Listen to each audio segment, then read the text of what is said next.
Hello,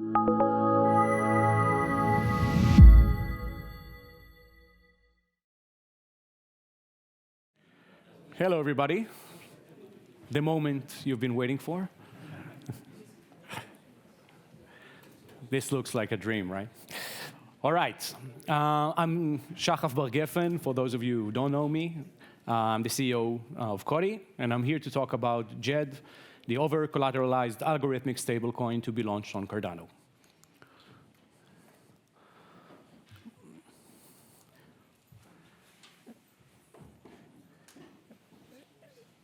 So this has been in the work for, the white paper has been 2 years ago, right? This algorithm has been worked on thoroughly throughout the years, and we're getting very close to the launch.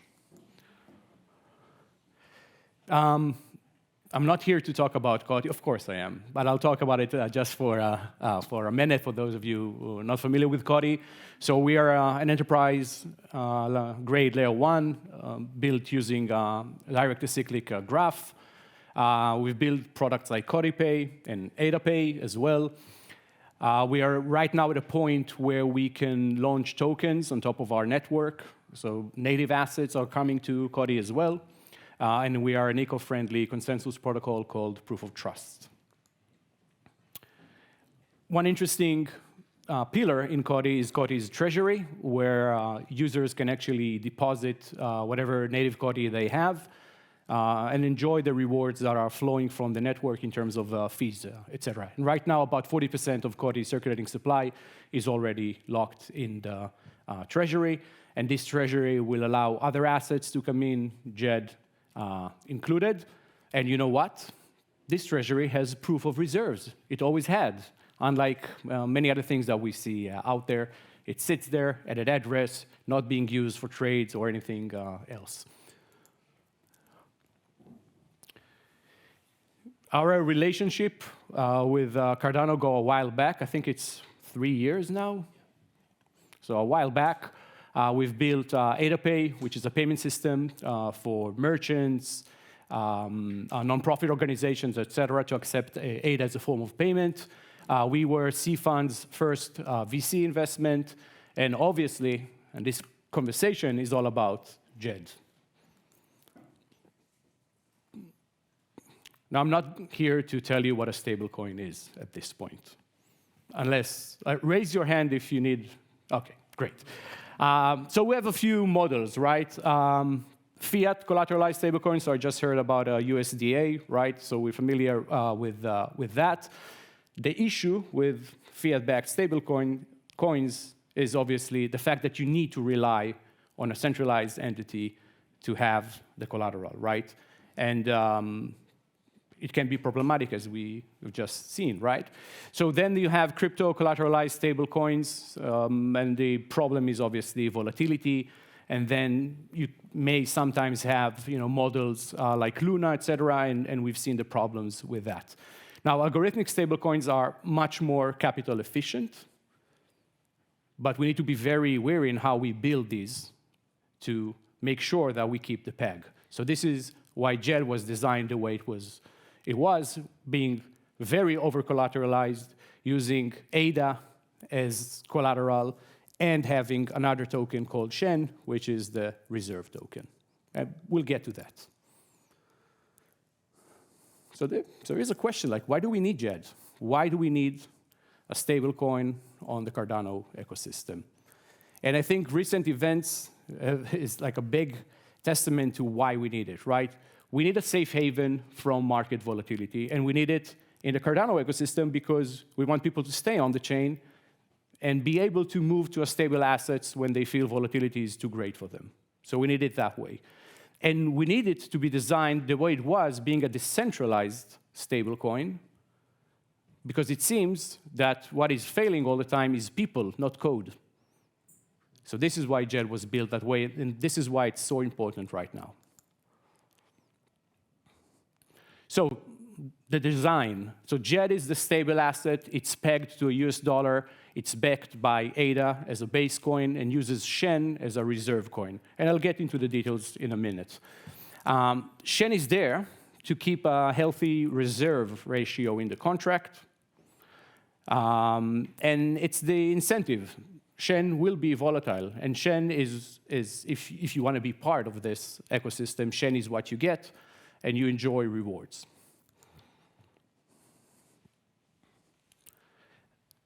I have a video here that I hope will play.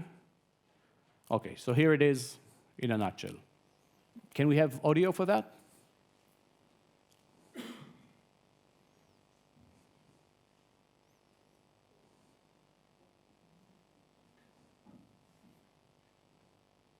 Okay, never mind. I'll skip that, and I'll explain it myself. In JED smart contract, we have a reserve.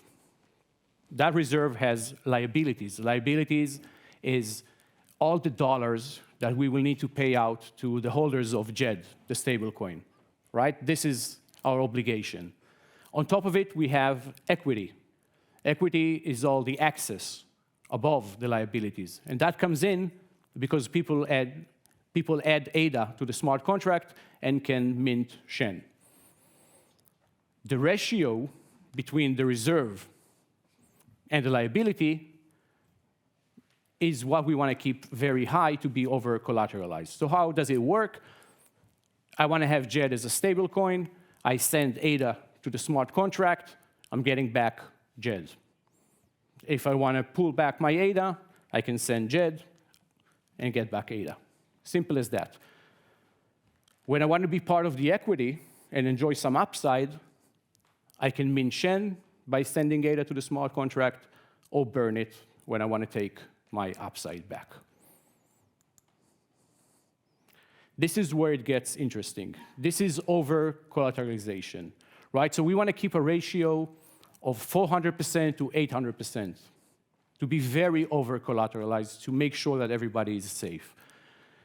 So when we are at this ratio, meaning we have 4x to 8x worth of ADA to dollar ratio within, we are in a healthy zone. We can mint and burn JED, we can mint and burn Shen. When we begin, and the ratio is below 400%, right, we can't mint JED because we're not collateralized enough. We can just burn JED, right? And by doing so, we will probably raise the ratio, right? But what you can do is actually send ADA to the smart contract, get Shen back, so you mint Shen, and you can, but you can't burn it. Because right now, you are the one that is keeping the ratio healthy. When we get to above 800%, obviously you can mint and burn JED as far as you want, but you cannot mint Shen anymore, because this is where it gets less lucrative for Shen holders. So this is how this ecosystem kind of manages itself to be healthy for people that want to hold Shen and for those who want to hold JED. So where are we at? What we are about to release is version 1.1.1. Okay? It has the minimal JED version. It's compatible to Vasil hard fork. It doesn't enjoy the full capabilities of Vasil hard fork, but it is compatible.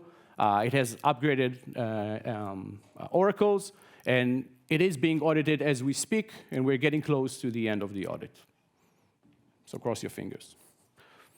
Next version of JED will already utilize Vasil hard fork and will be faster. We're talking about 4 transactions per minute. JED 1.3 will have extended JED, right? And you can review it in the white paper if you want to understand the dynamics. But it has dynamic fees, prices, etc. And this is super important. It will have staking support within it.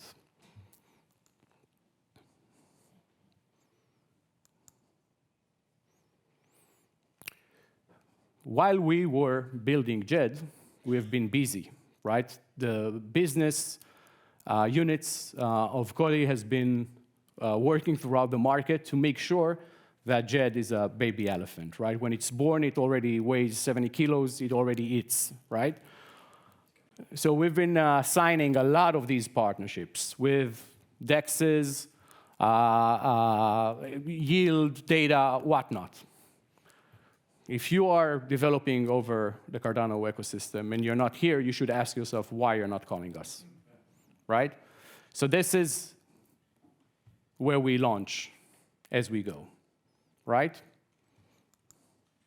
And we're doing it because we want JED to be the stablecoin with the greatest market share in the Cardano ecosystem. This is where it should be. So this is why we've been so busy building the ecosystem for it. We'll be talking more about JED November 21st in Lausanne. For those of you who don't know, it's also Voltaire's birthday.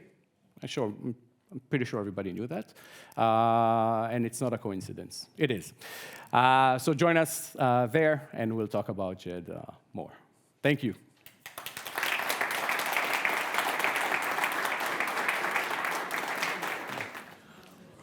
Hi, everybody. Welcome to Scott Fest. Y'all having fun? All right. Well, we're here with Shaw.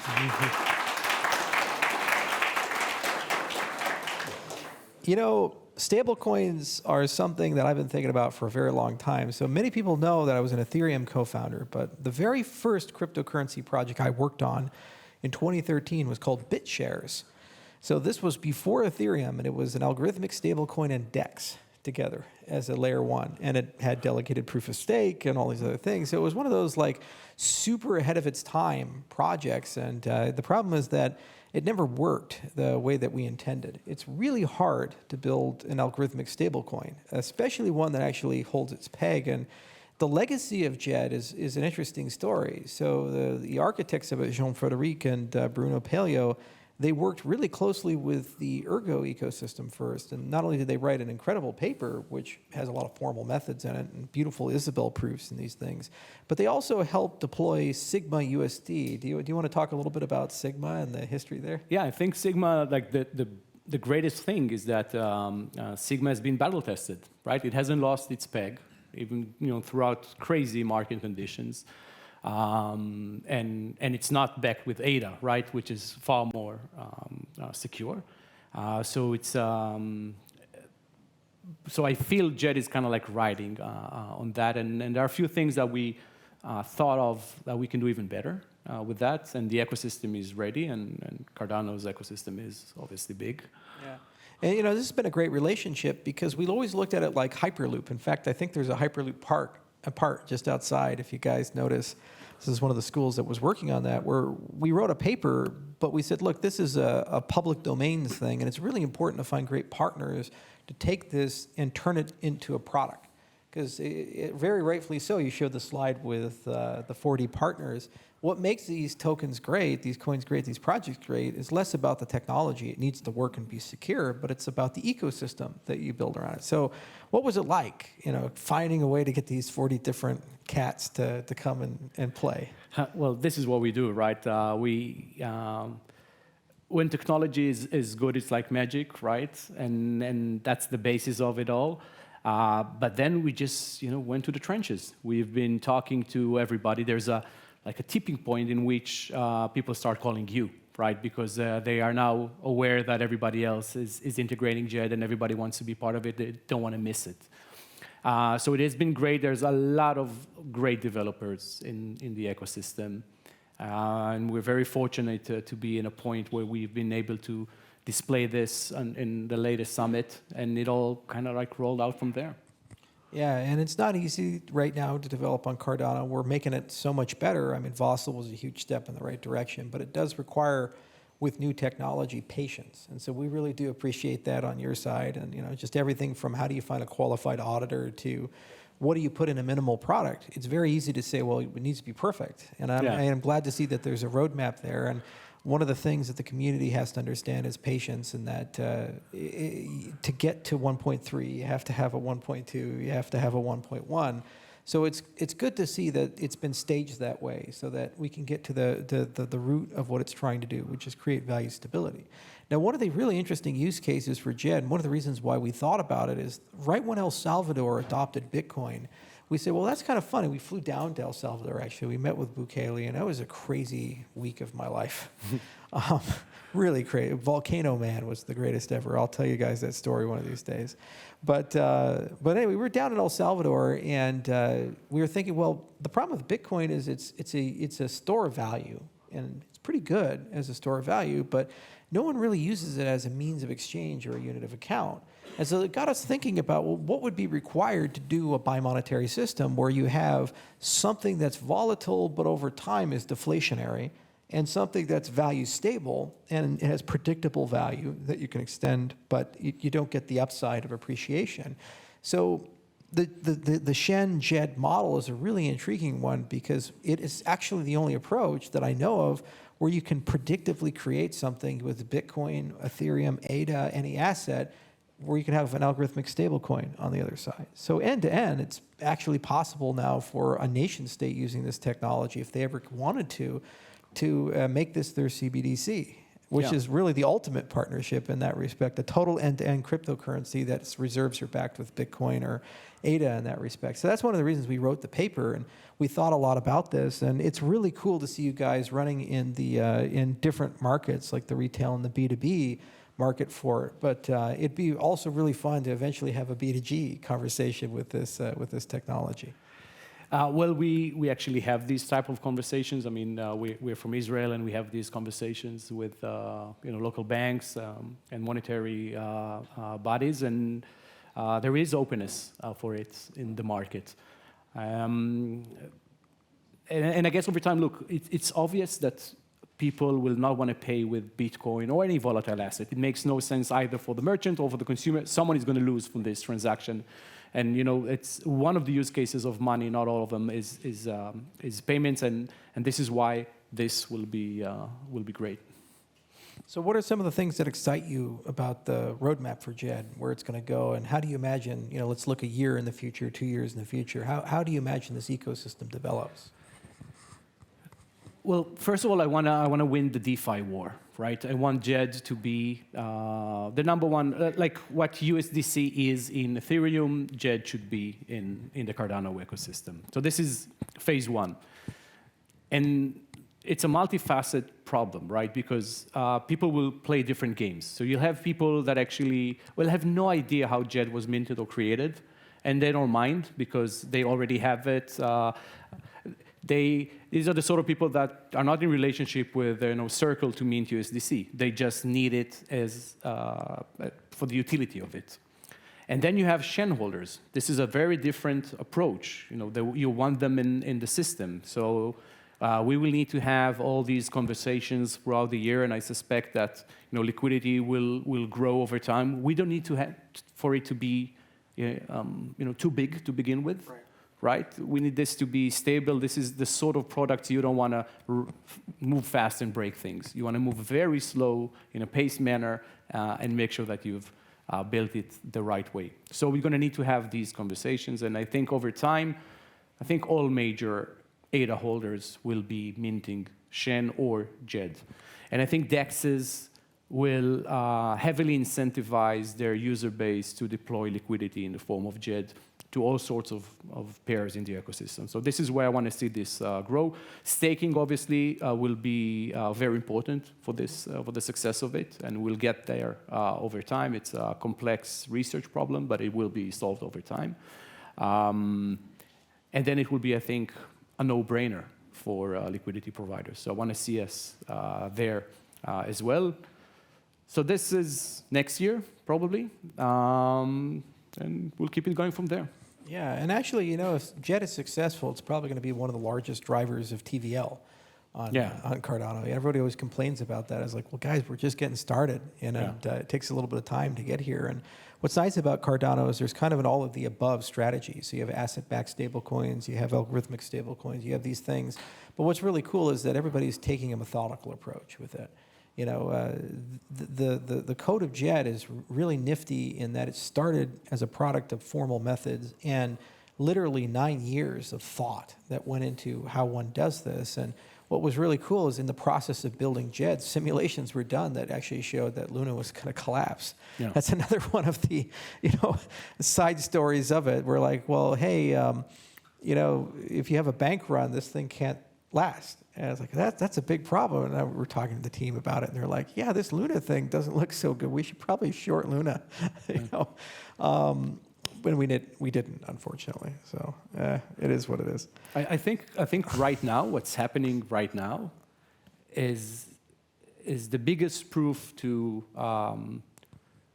why we need what we're doing, right? We see, centralized system failing, and we're guilty by association, but what we are actually doing is actually the opposite of that. What is constantly failing is people in organizations, right? And I think, like, as an industry, we've failed in self-regulating ourselves, and it will mean that the pendulum will now swing, and regulators, instead of healing a wound, will probably sever the organ if we don't get it right, and the methodical approach to how we build things and building decentralized systems that you don't need to trust anybody. You don't need people to send all these audits from regulated bodies to prove you that a system is safe. You can actually check it yourself. The same way, by the way, you could have seen that Luna will not last, right? You could have observed it yourself. Maybe people didn't want to see it, but you could have seen it if you'd like, right? In that sense, it was decentralized enough, I guess. So I think what we're building is exactly what the market actually needs, and the market is actually grasping that right now. Yeah, and actually, it's interesting when you look at Ergo and Sigma USD. I think the asset declined Ergo like 90% from the all-time high, and Sigma held its peg. So it's extraordinarily how resilient over-collateralized stablecoins can be, and you get good guarantees, and it tends to eliminate a lot of the concerns people have. And also with the blockchain being the custodian, there's the custodial risk is gone, and you have perfect transparency and redemption rights, which is another beautiful part of algorithmic stablecoins. And by the way, it's a great time to launch a stablecoin that is collateralized that way when prices are low, actually. Yes. It actually works as an advantage, right? Yes, yeah, exactly. And if you can remove the opportunity cost of creation, which is what staking does, is it actually works very well for these positive carry assets. So I have one final question, because I'm curious. I don't know the answer to this one, and I always want to ask you. So 2-3 years in the future, as JED evolves as an ecosystem, has the team at COTI given any thought to allowing JED holders to use wrapped assets for the reserve, like wrapped Bitcoin or wrapped Ethereum? We have been talking about that, and actually have been talking about wrapping JED as well. Oh, that'd be cool. Yeah, so I am announcing something here, but we will allow JED deposits in COTI's treasury using a wrapped version of JED. We already have this bridge, and we will allow for that. So the future will be interoperable. There's not going to be one chain out there to rule them all. And if JED is stable, then why not, right? Right. And the other way around. So yes, definitely. Well, there you have it, folks. Always breaking news on this stage. And if you're an economist or a computer scientist, you're interested in these things, please do look at the JED paper. Algorithmic stablecoins are one of the coolest and most interesting areas of research, and it's actually the only way you can do a stable CBDC that isn't controlled by fiat. So if you want to have crypto reserves and you want to live 100% in the cryptocurrency space, inevitably you will need a mechanism like this. And it's just a real cool concept, and it's kind of like a natural Hayek-like extension of gold-backed money in this respect. Now it's crypto-backed. And so it's real cool to actually see this work its way into reality, and it's been an engineering marvel, and certainly a frustrating and fun collaboration to actually write the code and get it done. And so Jean-Frédéric has had a lot of fun working with your engineers. And I hope that it really bears a lot of fruit. You guys deserve to win. Thank you. And a lot of respect to the IOG team, the engineers behind it all. It's an incredibly complicated task, and we're there. And actually, it helped evolve Plutus as well. So the Plutus team has been really appreciative of Jet kind of pushing the limits of what the system can do, and it's resulted in some very timely SIPs being written that has really helped us think about DevX. So it's frustrating to be the first mover because you always get, when you're pioneering a new land, you get bitten by the snakes and have to deal with all the thorns, but you get the best view. So, Absolutely. thank you, Shav. Thank Cheers. you.